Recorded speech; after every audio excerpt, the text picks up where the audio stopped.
자, 이번 시간에는 부동명서 1의 세 번째 있는 부동산 임대 공급가액 명세서에 대해서 배워보도록 하겠습니다. 교재 잠깐 보시면 부동산 임대 공급가액 명세서는 부가세, 과세 대상 임대 공급가액이 있는 사업자가 작성하는 명세서입니다. 예, 명세고 여기는 부동산 임대 공급가액 명세서에는 그 임대 계약의 현황이 들어가요. 그래서 뭐 임대 기간이랄지, 그다음에 거기에 대한 임대 보증금이랄지, 그다음에 임차 비용이랄지, 임대 비용이랄지 이런 내역들이 들어가기 때문에 그런 내역을 작성해 줘야 되고 이 서식은 반드시 작성해 주셔야 돼요. 물론 가산세가 있기도 하지만 전자신고하려면 서식이 작성되어 있지 않으면 신고가 안 되는 거니까 반드시 작성해 주셔야 됩니다. 물론 그 부동산 임대를 한두 건 하는 경우에는 작성이 간단하지만 예를 들어서 이제 그 뭐 단위가 크다, 빌딩 전체를 뭐 한다라고 한다면 호실일별로 엄청 많아요. 많은 경우에는 그래서 일일이 입력하려면 쉽지 않아요. 그 경우는 또 이제 뒤에 프로그램에서 하는 방법도 설명해드리도록 하겠습니다. 그래서 봐야 될 것은 이제 일단 거래처로부터 세금계산서뿐만 아니라 신고할 때마다 변경된 임차 계약서 등을 수집해야 돼요. 그래서 우리가 일일이 다 보면서 지난번 거하고 달라진 내용을 확인하기가 쉽지 않죠. 그러니까 일단은 거래처에 변경된 내역을 먼저 요청을 하고 어떤 게 일단 내역 중에 변경된 것이 뭔지 있는지 확인을 하고 다시 그리고 우리가 확인하는 절차를 거쳐야 되고 그리고 세금계산서는 제대로 입력이 되어 있는지 금액을 확인하고 그다음에 부동산 임대 공가의 명세서를 작성하게 되면 이 변경된 내역하고 세금에서 발행된 내역하고 정확하게 맞는지가 확인이 돼요. 그리고 난 다음에 간주임대료에 대한 내역을 별도로 분개하는 내역을 해주셔야 돼요. 이 간주임대료 분개 내역을 뒤에 교재에 나와 있으니까 하는 방법을 직접 보여드리도록 하겠습니다. 이 부동산 임대 공급가액 명세서 서식은 이런 식으로 생겼는데 별로 보기에는 별로 별거 아닌 것처럼 보이죠. 근데 이제 작성하려면 쉽잖아요. 뭐 이게 계약서 내용이 다 들어가야 되죠. 뭐 입주일, 뭐 퇴거일, 중간에 갱신했으면 갱신한 날, 보증금 이런 것들 내역이 쭉 들어가니까 이 작성해서 하실 때 우리는 프로그램을 이용해서 하니까 프로그램 보시면서 하도록 하겠습니다. 뭐 임대 사항에는 뭐 부동산 호수랄지 면적이랄지 임대인 상호, 사업자 등록번호나 뭐 주민등록번호. 그러니까 이게 상호 대사하기 위해서 필요한 거예요. 그러니까 상대방하고 상대방이 이제 매입 신고하는 거하고 우리가 매출하는 거하고 이제 맞는지 확인하려고 하는 거니까 그런 내역들 보시면 되겠습니다. 부동산 임대용액의 과세 표준은 과세 표준이라는 것은 그러니까 우리 부동산 임대 매출의 매출인 거죠. 보면은 첫 번째는 임대료가 돼 있고 그리고 여기에서 보증금에 대한 이자에 해당되는 이자에 해당되는 간주 임대료. 말 그대로 간주라는 것은 뭐 여러분들 잘 알겠지만 간주라는 것은 임대료는 아닌데 임대료로 보겠다는 거잖아요. 뭐 이 간주 공급 앞에서 뭐 간주 공급 보셨잖아요. 간주 공급 잠깐 앞에 이런 설명할 때 보셨겠지만 간주한다든지 뭐 뭘로 본다든지 뭘 의제한다든지 의제 매입세 공제 의제 매입세 공제할 때 의제라는 거 있잖아요. 그것은 이 법에서 그냥 그렇게 하겠다는 거예요. 그걸 뭐 거기에 대해서 반론을 허용하지 않겠다는 거니까 거기에 대해서 뭐 이 임대료라고 보겠다는 거니까 간주 임대료는 임대 보증금에 대한 이자 정도를 그 실제로는 임대료가 아니지만 임대료 보겠다라는 거니까 거기 과세 표준에 포함시켜줘야 되고 그다음에 관리비 수입인데 우리가 첫 번째 주의해야 될 것은 이제 관리비 수입이에요. 관리비 수입을 우리가 별도로 관리비 우리가 공통으로 들어가는 전기료나 뭐 수도료나 이런 것들에 대해서 그냥 안분만 해서 준다라고 하면 우리의 수입이 아닐 수 있겠죠. 하지만 근데 관리비를 정액으로 받는다라고 한다면 우리가 그 건물 임대하는 물건에 대해서 관리비를 안분해서 주는 게 아니라 그냥 우리가 거기 외에 우리가 추가적으로 우리의 이 그 용역이 가세돼 가지고 더해져 가지고 관리비 수입을 별도로 받는다라고 한다면 관리비도 수입으로 보셔야 돼요. 그러니까 우리가 단순히 그냥 관리비를 공통에 대한 임대 물건에 대한 전기료나 뭐 수수료를 나눠준다라고 한다면 관리비 수입이 아니겠지만 그 외에 추가해서 받는 금액이 있다면 관리비 수입이 되겠습니다. 내역 나와 있으니까 보시고 간주 임대료는 이 보증금에 대한 이자 정도라고 그랬잖아요. 그래서 임대료 또는 보증금 곱하기 과세 대상 기간의 일수 곱하기 정기적인 이자율이에요. 이게 왜냐하면 이 금액 처음에는 이렇게 이런 그 산식이 좀 이해가 안 되실 수 있는데 왜 차라리 이 과세 대상 기간 일수를 곱하고 뭐 365분의 1로 나누느냐라고 할 수 있는데 이것은 여기에 있는 이자율이 정기예금 이자율이 뭐 현재는 뭐 지금 2021년 현재는 1.2%인데 이 1.2%라는 이자율이 연 이자율이에요. 말하자면 월 1 이자율이 아니라 연간 이자율인데 여기는 이 임대 보증금 우리가 신고하는 기간은 1년이 아니잖아요. 그러다 보니까 그리고 전세 보증금이 중간에 바뀔 수도 있고 이러다 보니까 이 여기도 연으로 환산해 주기 위해서 하는 거예요. 그러니까 보증금을 연 환산액으로 해주기 위해서 임대 보증금이나 전세금 곱하기 과세 대상 기간의 일수를 곱하면 그 기간에 전세 보증금이 곱해지겠죠. 거기다가 365분의 1 또는 여기 윤년에는 360분의 6분의 1로 나눠주면은 연평균 그러니까 그 과세 기간에 평균 보증금이 금액이 나오는 거죠. 그래야지 곱하기 이 이자율이 연 이자율이니까 연 이자율을 맞춰주기 위해서 과세 대상 기간의 일수를 곱하고 365분으로 나눠주고 이렇게 하는 작업을 하는 거예요. 그러니까 이 전체 작업이 연 이자율로 맞추기 위해서 연으로 맞추기 위해서 하는 거다라고 알아두시면 돼요.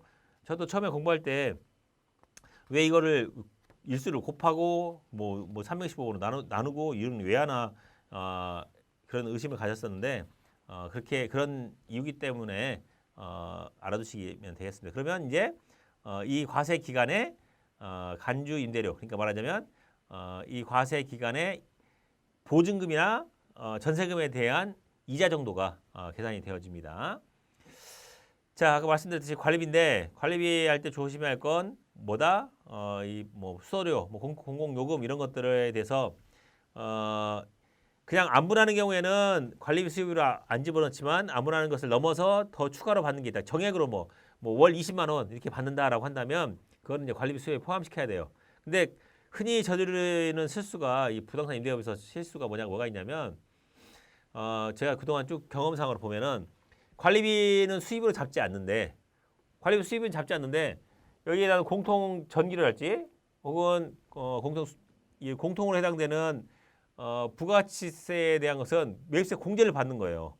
사실 안 보내줬을 때는 그대로 우리가 그냥 돈을 상대방 것을 돈을 걷어다가 납부하는 개념이라면 우리가 매입세 공제를 받으면 안 돼요. 근데 관리비 수입으로 잡는다면 매입세 공제를 받아도 되겠죠. 왜냐하면 어차피 우리가 수익이 있는 거니까 거기에 상응하는 비용도 매입으로 하면 되니까. 그런데 관리비는 수입으로 잡지 않으면서 여기에 해당되는 공통으로 해당되는 이런 요금은 매입세 공제를 받으면 이중으로 혜택을 보는 효과가 발생한다는 거예요. 그러니까 여러분들 신고하실 때 반드시 관리비가 있다면 관리비를 수입으로 잡는다면은 매입세 공제가 가능하지만 관리비를 수입을 잡지 않고 그냥 공통비용을 안분해서 받는 정도라면 매입세 공제를 받으시면 안 된다는 거예요. 그러니까 반드시 여러분들 확인하셔가지고 신고하시기 바랍니다. 제가 그동안의 경험상 쭉 보면은 이거를 실수하는 경우가 많아요.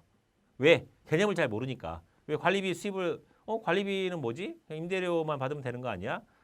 여기 매입세액이 있네? 매입세 공제 받아야지? 이렇게 생각하는 경우에 단순하게 생각하면은 실수하기 쉽다는 거예요. 그러니까 관리비에 대한 부분은 반드시 확인하셔가지고 하시면 되겠습니다. 뭐 프로그램 사용법에서 나오는데 이것은 이제 뒤에 사례 연습을 보면서 하면 더 금방 익혀지고 우리가 봐야 될 게 뭐가 있냐면 이 내역의 그 거래처 지금 명단이 쭉 있잖아요. 이런 거 보는 것처럼 이 첫 번째 확인할 것은 이자율이고 이자율 그때마다 이제 프로그램이 반영해서 지금 현재 올해도 뭐 올해 초에 바뀌었어요. 올 초에 3월 10일인가 뭐 그때 시행령 개정되면서 바뀌어서 그때 1.2%가 된 거예요. 바뀌었는지 그거 잘 확인하셔야 되고 프로그램도 업데이트하면 항상 바뀌어요. 그래서 신고하는 시점에 이자율이 몇 퍼센트인지 확인하셔야 되고 그 다음에 이제 여기 보시면 2월 받기가 있는데 여기 프로그램도 한번 봅시다. 프로그램도 보시면 여기 뭐 기간 뭐 4월부터 6월 정해서 보시면 예 제가 입력해 놓은 거니까 봅시다. 그래서 2월 받기가 있는데 2월 받기를 통해서 지금 여기 전기 데이터가 없는데 데이터를 2월 받는 거예요. 여기 내역들을 지금 여기 뭐 예제로 2개만 해놨으니까 뭐 별거 아닌 것 같지만 예를 들어 이게 뭐 내역이 많다. 뭐 빌딩 하나를 전체를 임대한다. 뭐 빌딩이 뭐 작게는 뭐 10층짜리 빌딩이다. 근데 한 층에 뭐 10개 업체씩 입주해 있다라고 한다면 10층만 돼도 10개 업체 곱하기 10층 하면은 100개 아니에요. 100개를 언제 다 입력하고 있습니까? 100개 입력하는 거 시간 많이 걸려요. 그래서 전에 거에 2월 받아서 변경된 내용만 수정한다든지 아니면 그것도 너무 어렵다라고 한다면 이 좌측 상단에 엑셀 작업이 있어요. 엑셀 작업. 여기서 엑셀 서식을 내려받아 가지고 이 엑셀 작업 누르면 엑셀 서식 내려받기가 있어요. 이 엑셀 서식에다가 회사에서 어차피 엑셀로 관리할 거 아니에요. 이 회사에서 할 때 이 서식을 보내주고 여기다가 서식에 채워서 보내달라고 하시면 돼요. 그러면 우리가 쉽게 그냥 그 자료를 그대로 올리시면 돼요. 근데 이게 불가능하다. 상대방이 도저히 이걸 엑셀 서식을 모른다라고 한다면 일일이 저희가 엑셀 서식에다 입력할 수밖에 없어요. 그러면 시간이 너무 많이 걸려요. 우리가 또 시간이 투입되는 만큼 우리의 수수료도 받기 때문에 그런 내용을 고지를 하셔야 돼요. 그래서 관리를 해주면 우리가 쉽게 신고를 할 수 있는데 그렇지 않으면 우리가 관리하려면 시간이 많이 들어가니까 우리의 서비스는 시간에 대한 비용이다. 그래서 수수료를 받는 거죠. 그러니까 엑셀 서식을 내려받아서 우리가 일을 줄이려면은 엑셀 서식을 내려받아서 이렇게 임대 물건이 많은 경우에 이 내려받아서 보내주고 거기에 작성해 오면 검토해서 작성해 온다고 100%다 올릴 수 있는 건 아니에요. 보면은 이제 서식을 이해를 잘못해 가지고 잘못된 경우가 종종 있어요. 그러면 이제 우리가 수정해 가지고 엑셀 자료 올리게 해주시면 되겠습니다. 그래서 올려서 이 간주임대료 재계산도 우리가 계산해 가지고 하면은 간주임대료가 재계산돼서 올라와집니다. 해서 업로드 시키면 일일이 다 작성할 필요 없이 할 수 있겠죠. 그리고 뭐 2월 받기처럼 그러니까 전에 거 그대로 올리고 수정된 내용만 고치면 되고 하면 되겠죠. 그러면 더 훨씬 더 쉽게 하시면 될 거라고 생각이 됩니다. 자, 우리 사례 연습을 보면서 한번 봅시다. 이 아래 사례 연습이 있는데 부동산 임대 공가 명세서 작성해 가지고 사례 문제에서 뭐 주 세무사랑의 일기 확정 기간이고 101호의 건설 주식회사 그리고 102호의 엔터가 있다. 면적 있고 내역이 있어요. 이 내역을 한번 입력해 보자라고 했는데 한번 봅시다. 그래서 제가 미리 이거 하려고 입력해 놨는데 주 건설에서 건설이 여기 이제 코드는 이 회사 거래처명 코드예요. 근데 건설 주식회사를 내가 거래처로 걸어놨으면 이게 코드로 검색하면 되겠죠. 그러면 검색해서 코드로 검색해서 한 다음에 동이 하나밖에 없으면 1동이고 1층에 101호 해서 사업자 등록번호, 그다음 면적, 그다음에 용도는 지금 여기다 안 썼습니다만 예를 들어서 용도가 뭐 사업용이면 사업용이다 뭐 이런 식으로 써주시고 계약 기간을 입력을 해주시고 언제부터 언제까지 여기 임대 기간이 지금 그쵸 2019년부터 있는데 그 똑같이 맞추시면 돼요. 여기 제가 수정을 할게요. 그래서 2020년도부터 해가지고 수정을 하시면 돼요. 임대 기간 입력해 주시고 그다음에 보증금이 500만 원에 월세가 25만 원 해주시고 그랬더니 이제 이걸 입력할 때 월세를 선불이냐 후불이냐에 따라서 이게 달라질 수가 있어요. 그러니까 이건 지금 전적으로 선불 가정하에 4, 5, 6월 달 받았다고 가정하니까 이거는 75만 원 되겠죠. 근데 예를 들어서 2021년도 4월 달에 처음으로 계약했는데 후불이다 라고 한다면 2021년 후불이니까 5월 20일, 6월 20일 두 번밖에 못 받았잖아요. 월세를. 그러면 이 금액을 수정해 주셔야겠죠. 그래서 이걸 여기 수정할 수 있게 되어 있는 이유가 무조건 곱하기 3 해서 하지 않고 되어 있는 이유가 실제 세금에서 발행된 거에 맞춰 가지고 금액을 조정해 주시면 돼요. 그리고 여기는 이제 간주임대료는 자동 계산돼요. 아까 그 시기에 따라서 500만 원 곱하기 뭐 그 과세기간의 기간수 곱하기 뭐 1.2 그러니까 적용 이자율 곱하기 365분의 1 이런 식으로 해서 나와 있는 거죠. 이 일수가 91일이 정해져 있으니까. 자, 엔터도 마찬가지예요. 엔터도 입력할 때 일동에 1층에 102호고 사업자 등록번호, 그다음에 면적, 그다음에 임대기간, 임대기간 2020년부터 6월 1일부터 돼 있고, 그다음에 보증금 1,000만 원에 월세 뭐 73만 원, 그리고 여기는 관리비가 있어요. 관리비 3만 원까지 관리비도 입력해 주시고 간주임대로 계산되어 나와지고 계산되어집니다. 그러면 이제 이 금액에 합계 있잖아요. 합계 하단번에 보면 전체 합계. 월세는 총 계산했더니 두 개 합쳐서 303만 원이고 간주임대료는 44,875원이다라고 했을 때 이걸로 끝나시면 안 되고 여기에 대한 세금에서 발행한 것이야 세금에서 합계표에 불러와지겠지만 간주임대료는 그렇지 않아요. 그러니까 교재에도 보시면 알겠지만 교재에서도 보시면 알겠지만 여기 간주임대료에 대한 부분을 별도로 입력해 주셔야 돼요. 그래서 갔을 때 과세기간 종료일에 매출 매출표 입력해서 6월 30일로 해서 6월 30일자로 해가지고 봅시다. 이렇게 간주임대료를 별도로 입력해 주셔야 돼요. 그래서 간주임대료에서 건별 유형은 뭐로 입력한다? 유형은 건별이에요. 건별로 입력해 주셔야 돼요. 왜? 이것은 정규 중빙이 발행된 게 아니기 때문에 실제로 받은 것도 아니고 그때 우리가 간주임대료 건별로 한다 그랬죠.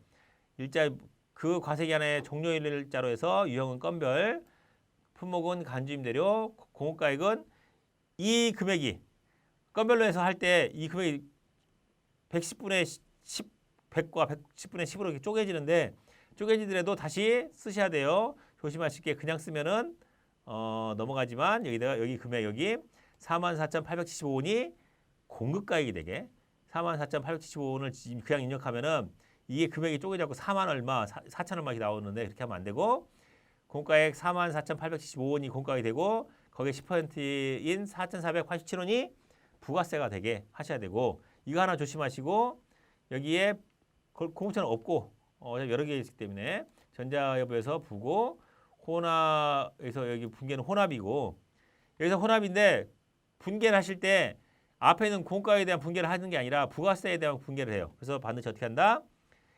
나오는 금액을 책에 나온 것처럼 수정해서 대변은 부가세 세금 간주임대료 4,487원이지만 차변에는 이 금액을 세금과 공과라는 계정 과목으로 해서 똑같은 금액 여기에는 부가세 예수금만큼을 우리가 차변으로 입력해 주면 된다. 왜?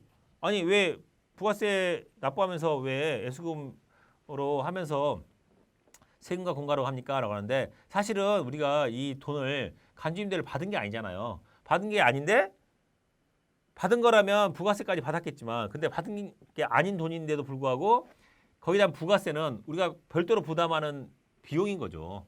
비용 중에 세무서에 납부하는 거니까 세금과 공과라는 계정 과목으로 해서 처리한다라고 생각하시면 되겠습니다.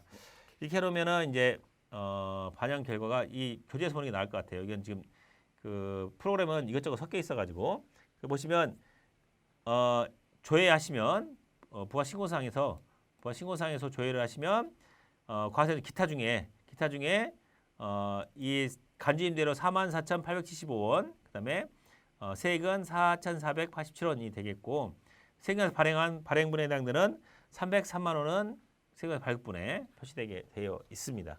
이런 식으로 표시되어지니까 하는데 또 하나 조심해야 할 게 뭐가 있냐면 나온 것처럼 여기에 대한 이제 과세표준 명세에서 한때는 간주임대료를 수익금액 제외로 하는 경우가 있었어요. 그것 때문에 이제 한참 헷갈렸어요. 어떤 사람은 오래 근무한 사람은 간주임대료를 수익금액 제외로 빼야 한다는 둥, 뭐 어떤 사람은 집어넣어야 한다는 둥 했는데 원래부터도 이 간주임대료는 이 수익금액에 포함되어야 됐어요. 근데 편의상 이제 빼고 했었는데 아예 그냥 프로그램에서 간주임대료를 수익금액 제외로 빼면은 신고가 안 되게 막아놨어요. 그래서 이제 훨씬 더 그런 쓸데없는 얘기할 필요 없이 해놓은 거예요. 그래서 해서 여기 과세 표준에 집어넣을 때 수익금액 제외로 빼지 말고 여기 과세 표준 금액에다가 합산해서 집어넣어라라고 하시면 되겠죠. 이 금액이 똑같이 되면 되겠죠. 여기에 있는 합계하고 과세 표준 금액이 똑같이 하면 되겠죠. 왜 그러느냐 그 이유를 설명해 드리자면 종합소득세를 추계로 신고하는 경우에는 그러니까 우리가 추계로 신고하는 정도라는 것은 추계는 추정 계산이에요. 그러니까 종합소득세를 추계로 신고하는 정도라는 것은 규모가 크지 않다는 거예요. 그러니까 대부분 이제 신고하는 사업자들이 뭐 임대 물건이 한 건, 두 건 있는 경우에는 그냥 이걸 장부 작성하지 않고 장부 작성이라는 것은 뭐 재무제표 손익계산 작성하지 않고 한 건, 두 건은 임대 물건이 있으니까 그냥 추정 계산, 추계로 신고해요. 그냥 뭐 단순 경비율, 뭐 그다음 기준 경비율 이런 식으로 추계로 추정 계산하는 거예요. 추계라는 것은 추계로 신고하는 경우 신고하다 보니까 추계로 신고하는 경우에는 간주 임대료가 수익금액에 포함돼야 돼요. 추계는. 근데 장부를 작성하는 경우에만 일정 요건에 해당되는 경우가 제외하고는 조정에 의해서 여기에 있는 간주 임대료를 차감 빼게 돼 있어요. 근데 우리가 기장하는 회사 같은 경우에는 장부를 작성하는 회사 같은 경우에는 간주 임대료를 빼고 신고하겠지만 이 추계로 신고하는 사람들은 빼고 과세표준에 포함되어 있지 않으면 과세표준이 간주 임대료에 대한 과세표준이 들어가 있지 않고 그냥 추계로 곱하기 신고하게 되면 과소 신고하는 효과만큼이 발생한다는 거예요. 간주 임대료만큼이. 그래서 종합소득세 신고 시에 추계로 신고하는 신고대의 경우에 수익금액으로 제외로 하면은 간주 임대료에 대한 수익금액이 과소 신고하게 되어지므로 수익금액에 포함해서 반드시 신고해야 돼요. 이거 뭐 이렇게 말 아프게 쓸 필요 없이 이렇게 신고 안 하면 전자신고가 안 되더라라고 알아두시면 돼요. 요즘에 이제 아예 그냥 이렇게 저렇게 뭐 문의하는 거 싫어서 그냥 홈택스에서 그냥 간주 임대료를 수익금액 제외로 빼면은 신고 안 되도록 막아놨으니까 이렇게 신고하시면 되겠습니다. 자, 여기까지 하시고 잠깐 쉬었다가 또 뒤에 이어서 하도록 하겠습니다.